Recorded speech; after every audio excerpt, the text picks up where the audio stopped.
So we're out at Belinda's property today, a small horse property, to show an example of how the general principles of regenerative agriculture can apply across all scales and all different types of properties.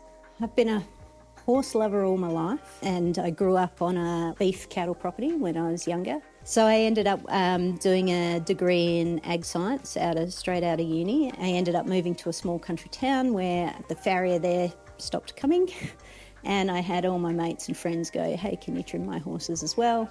Kind of worked out that it fit in really well around young kids and family in a town that didn't have a lot of childcare, so I moved into that area. Whilst I was doing my training in that area, I realised so much of our pastures and feed type things that we give to our horses has all been based around that cattle and sheep framework of putting on kilos of meat or wool or litres of milk. And our horses need the exact opposite. So from a health perspective, our pastures, that has a huge impact on horse health. And, I had a background in animal nutrition and whatever, so I started just kind of putting the two things together as a barefoot trimmer and getting on a lot of small horse properties, that 5 to 10 acres, finding out just how much a lot of horse people had come probably from a city background, didn't have an understanding of pastures or grazing management. And one of the things that I've always found with horse owners is that they've come into horses looking at from a horse management perspective, and they've never really considered the pasture management side of that. It was just a paddock is a place to put their horse in, and potentially you get a bit of grazing during winter. They needed help, and there wasn't a lot of people that worked in that space to help them out.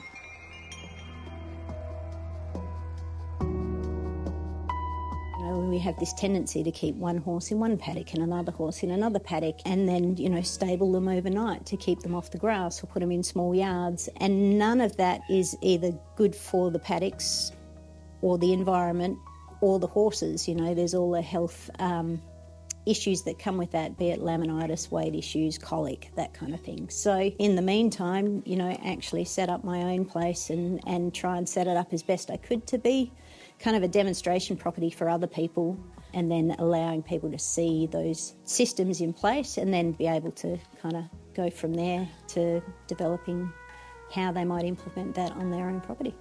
I hope that when people can see demonstrations of really responsible, sustainable land management on horse properties, that they can get a really solid understanding of how they can implement that themselves. These biodiversity refuges that we can see here can coexist with horses that have freedom of movement and have access to these really healthy pastures.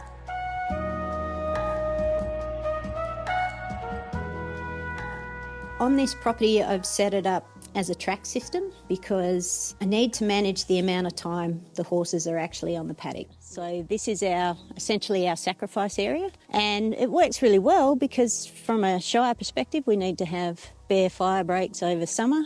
This way the horses keep it bare pretty much 90% of the year anyway, other than this time of year when it's wet, and that allows us to give the horses that freedom of movement and be able to protect our paddocks from overgrazing.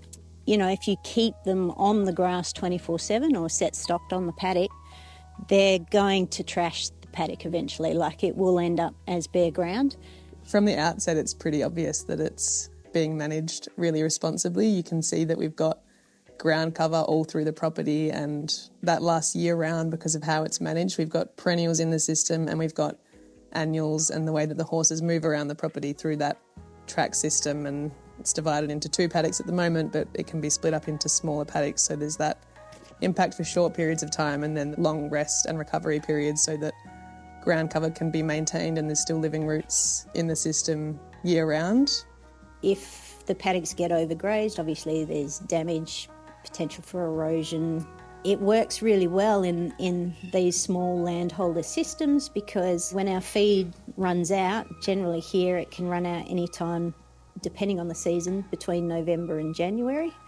Then between January and the break of the season, you can run the horses on that area It keeps it bare for the shire requirements, and it also allows us to protect and maintain 100% ground cover on our paddocks all throughout the year. Just a single water trough close to the house, and then we try and put the hay as far away to generate that movement, which is, a horse health fitness type thing.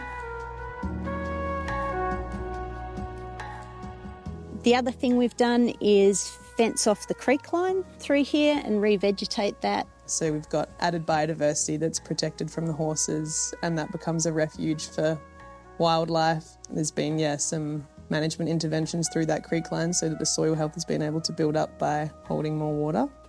Didn't have a lot of protection, and it was kind of fairly deeply scoured out. So we kind of put in a series of leaky weirs to kind of hold the water up, send it sideways into the soil profile so we could grow more grass and use a lot of deep-rooted perennials to kind of keep the green there year-round. And for the most part, close to the creek line, we will have year-round green feed, so that's pretty cool. Over time, we've had birds and bandicoots and turtles and all of that kind of stuff move in, which is great. And we try and kind of keep that as protected as possible. Things I think Nicole Masters talks about is that for every 1% increase in soil carbon, you've got an increase in water holding capacity in your soil of like 144,000 litres per hectare, right? And if it's not being caught and stored in the soil, it's going down our creeks and our waterways and creating flooding. And I would rather have it in my soil feeding my plants and have some really nice, good, deep-rooted perennials that can access it most of the year round. And probably from a fire safety perspective too, the more green feed you have, the longer the season. So I aim to have diversity in my pastures. So I want a mix of annuals and perennials. I want a mix of grasses, legumes, and some other herbs or forbs. So things like chicory, narrowleaf plantain. We've got cocksfoot, annual ryegrasses, and then you're going to get your other things like your odd little weeds and things through there that will add other bits into the system. And then just graze it carefully, because obviously horses are pretty picky. They like what they like and they'll eat that out. So trying to manage grazing so that we get species survival over the years is actually pretty important. So. And even like the way that the weeds are viewed on this property, they're serving a purpose.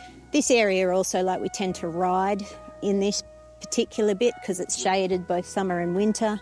Any area that kind of gets compacted, things that have a little bulb or a taproot or something like that, they're going to take over a little bit. Yeah. So I just accept that that's doing its job trying to break up compaction, and so I leave it be so that if it does its job, the grasses will come back through when they're ready. And, I would say it probably also likes mopping up the phosphorus and potassium out of the manure that sometimes comes through.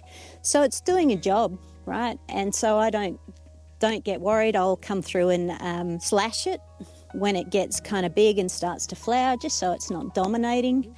But it's doing a job and it's serving a purpose, so I don't get generally too concerned about weeds. And I know that if I manage the rest of my pasture for ground cover and make sure that the soil's healthy, none of the weeds will proliferate or become dominant. Across the state, there's about 60,000 small landholders, which covers an area of about 650,000 hectares. When you consider those numbers, that's a lot of land these landholders are responsible for, and I think there's a bit of disparity when it comes to the resources that are available to those landholders and the education that's out there. So you can kind of start just doing small things on your property with the resources that you have available to you. It's quite heartening to see that the horses respond so positively to that environment, and then you get all of these additional bonuses. I think seeing all that come together in the context of horse ownership is, pretty inspiring. People came into horse management or property management more from the horse management side than the pasture management side. So when I initially saw there was a bit of a hole there, I started running some training courses so that people could learn a bit more about how they could do it themselves. And then over time, if you went and then visited them later, especially if they were clients where I was also doing their horses' feet and whatnot, you knew you were on a winner when they became ultimately more precious about their grass than they were about their horses. And there you were kind of like, yeah, we've changed the way that they think about their grass and their management and how they operate their property. And that's a win.